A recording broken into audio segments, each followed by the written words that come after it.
दोस्तों, भगवान श्री राम की मूर्ति स्थापना में कई साधु संत और बड़े नेता आएंगे, लेकिन अगर मंदिर में भालुओं का झुंड या गिद्धों का झुंड आ जाए तो क्या होगा? जी हाँ दोस्तों, जैसा कि आप जानते हैं 22 जनवरी 2024 को अयोध्या में पूर्ण रूप से भव्य मंदिर रामलला की प्राण प्रतिष्ठा की तैयारी हो गई है। दूसरे शब्दों में कहें तो राम राज्य बनने जा रहा है और इसकी तैयारियां भी जोरों पर हैं। लेकिन प्राण प्रतिष्ठा से पहले कुछ अजीब और अद्भुत घटनाएं घट रही हैं जो हर किसी को हैरान कर रही हैं, और ये अद्भुत घटनाएं भगवान श्री राम के नाम से जुड़ी। ये कैसा चमत्कार है? दोस्तों, वीडियो में आपका स्वागत है। इससे पहले कि हम आगे बढ़ें, कृपया वीडियो को लाइक कर चैनल को सब्सक्राइब कर लें। भगवान श्री राम का भव्य मंदिर पूरा हो गया है। 22 जनवरी को उनके प्राण प्रतिष्ठा का बेसब्री से इंतजार कर रहे हैं, जब राम जन्मभूमि अयोध्या में 3 में से एक चुनी हुई मूर्ति को स्थापित किया जाएगा। जी हाँ दोस्तों, हम आपको बता दें कि रामलला की 3 मूर्तियों में से एक को गर्भगृह में स्थापित करने के लिए चुना गया है। इसके अलावा करोड़ों भक्त अपने घरों में दीपक जलाने की तैयारी कर रहे हैं, क्योंकि इस दिन हर घर दिवाली मनाई जाएगी। रामलला के जीवन को समर्पित समारोह को राम राज्य की स्थापना कहा गया है। ये 22 जनवरी 2024 को होगा। पूरे देश में उत्साह की लहर सुनी जा सकती है। ऐसा लग रहा है कि पूरा भारत राम की भक्ति में डूबने को तैयार है। अभिषेक समारोह को न केवल देश बल्कि विदेशी मीडिया भी कवर करेगा। दोस्तों, भगवान राम की मूर्ति स्थापना में कई साधु संत, बड़े नेता और अधिकारी, जन अधिकारी, प्रतिनिधि, मशहूर हस्तियां और लाखों श्रद्धालु शामिल होने आएंगे।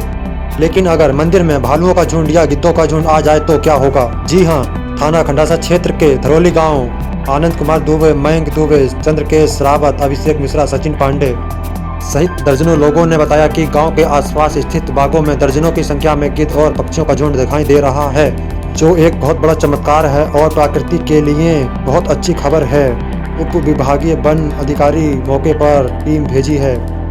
गिद्ध ऐसे पक्षी हैं जो मृत जानवरों की सड़ी हुई गर्दन और चेहरे को खाते हैं, इसीलिए बीमारी फैलने का खतरा कम होता है और प्रकृति स्वच्छ हो जाती है। इसी कारण गिद्धों को प्रकृति का सफाई कर्मी भी कहा जाता है। गिद्धों को आज भी सगुन और अपशगुन से जोड़ा जाता है, लेकिन आपको इस बारे में सोचना होगा कि अगर गिद्ध की संख्या दिन ब दिन कम होती जा रही है और उनके विलुप्त होने का खतरा है। ऐसे में सवाल उठता है कि जब अचानक दर्जनों की संख्या में गिद्ध अयोध्या क्षेत्र में इकट्ठा हो गए तो ये कहां से आए और ये अयोध्या में ही क्यों आए? आइए इस अद्भुत घटना पर करीब से नजर डालें। दोस्तों, रामायण में बताया गया है कि भगवान श्री राम ने अपनी वानर सेना के बल पर लंकापति रावण से धर्मयुद्ध किया और अंत में श्रीलंका के राजा रावण को परास्त किया। और आपको यह भी जानना होगा कि राम जी की सेना में कौन था। सबसे पहले राम जी की सेना में राम के अनुयायी महाबली हनुमान, वानर राज सुग्रीव, बाली पुत्र अंगद और असंख्य वानरों की सेना शामिल थी। इसके अतिरिक्त यक्षराज भी थे, अर्थात यक्षराज रीछ राजा जामवंत अपनी सेना में समय समय पर अपनी वानर सेना का नेतृत्व करते थे। इसके अलावा रामायण में एक घटना का जिक्र है जिसमें रावण ने माता जानकी का अपहरण किया था और उन्हें पुष्पक विमान पर ले गया था। रावण की पहली बार मुलाकात हुई थी विशाल पक्षी जटायु से, जिसने हवा में उड़ते हुए बहादुरी से रावण से युद्ध किया और रावण को घायल भी कर दिया। लेकिन रावण के वार से जटायु पक्षी का एक पंख कट गया।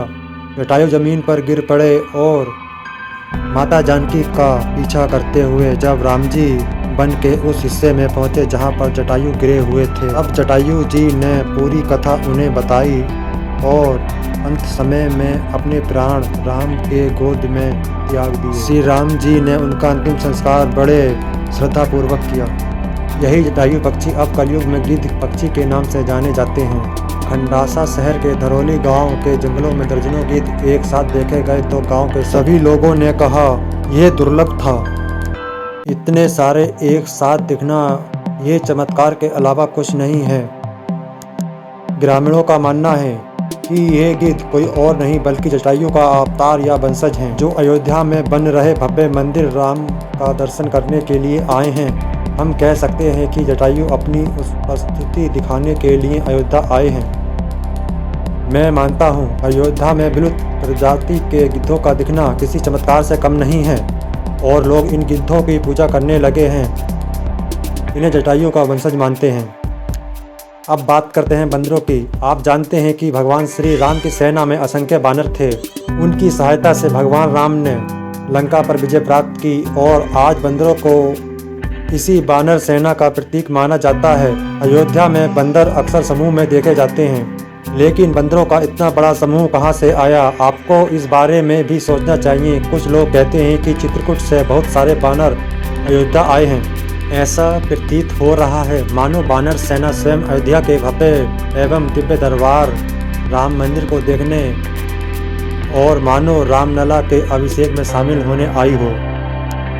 हम आपको बता दें कि चित्रकूट को भगवान राम का जन्म स्थान माना जाता है, जहां भगवान श्री राम ने अपनी पत्नी माता सीता और भाई लक्ष्मण के साथ अपने 14 वर्ष के वनवास के 11 वर्ष चित्रकूट में बिताए थे।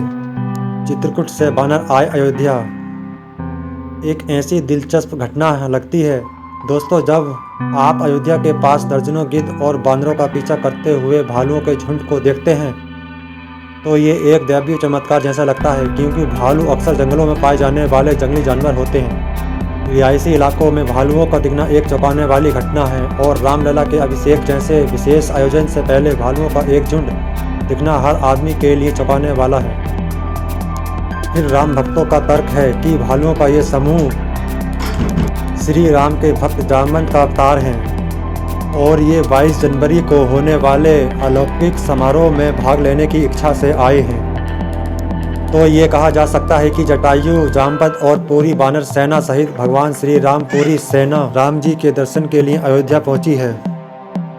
हर कोई अयोध्या में भगवान राम के अभिषेक के लिए जाने की योजना बना रहा है, लेकिन जटायु पक्षी सहित दर्जनों गिद्धों और समुदाय के अवतार कहे जाने वाले भालू के झुंड को देखना एक अद्भुत दृश्य है। ये वाकई लोगों के दिलों को झकझोर देता है। अब ऐसा लगता है कि रामलला के प्राण प्रतिष्ठा समारोह में न केवल पुरुष और महिलाएं बल्कि सूर्य देव, नाग, किन्नर और गंधर्व भी हिस्सा लेंगे और स्वर्ग के अन्य सभी देवता भी इस बात की गवाही देंगे।